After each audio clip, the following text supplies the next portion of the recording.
let's go to the other offseason move that came into the conversation. Was the signing of the second of our 3 available two-way contracts, signing Admiral Schofield.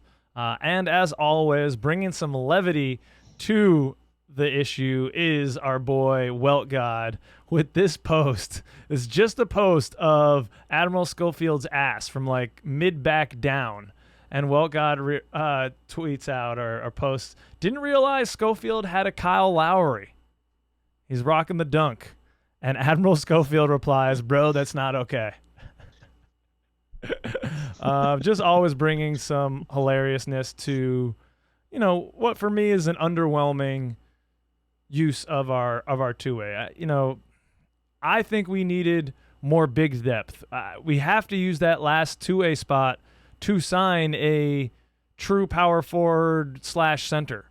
We need a big man. Mm-hmm. Now, Admiral plays the 4 a lot of times, and he's even played some really small ball 5. But the man's 6'6".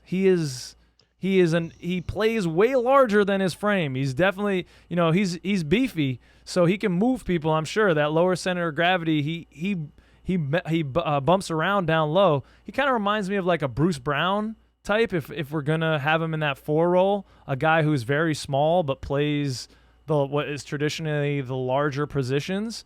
But that's not really... Or another 6'6" guy who played power forward and was the round mound of rebound, which kind of fits with this post. Charles Barkley.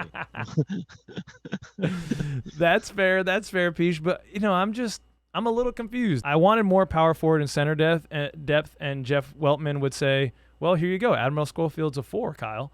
And to that, I would say, is he really, though? He seems more like a wing, and I think we just drafted 2 guys that are like that. So where exactly is any pathway for Admiral Schofield to play at all? And most two-way contract guys don't get a path to play. They are bench guys. They are in case of emergency. We have so much depth and length that we can fill those 2, 3, 4 spots pretty easily. So if we put a little bit of a smaller guy out there in Schofield, but he plays like a big man, I'm for it. I think this is a move for team. I think Schofield's been part of the team for a while. I think he's a bro. He goes by Uncle Schofield. I'm sure he's like one of the locker room leaders in there. He feels like that to me. If there's a scrap, Schofield's got your back. We need some dogs like that, right? Like we need some guys that will get in dude's shorts. Right now it's kind of Moritz and him and maybe Joe Engels this year. But you need guys like that on the team. And if we're not going to be making a big splash, then stay with what's familiar to keep the team consistency there.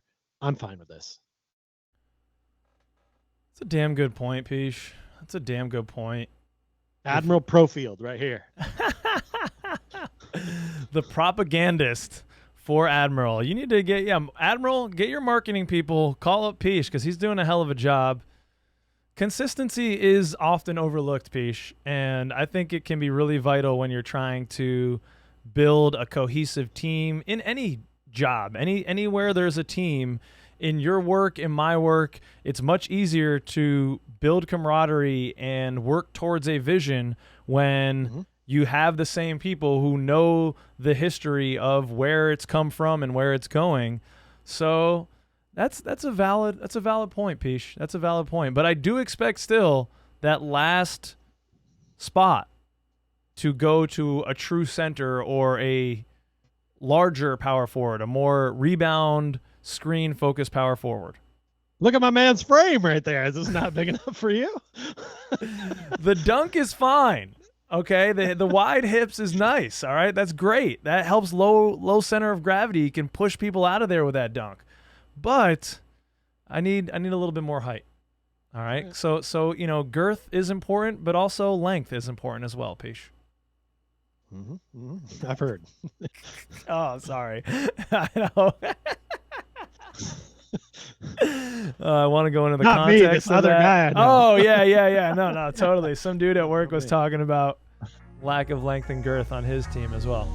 Okay. All right. Well.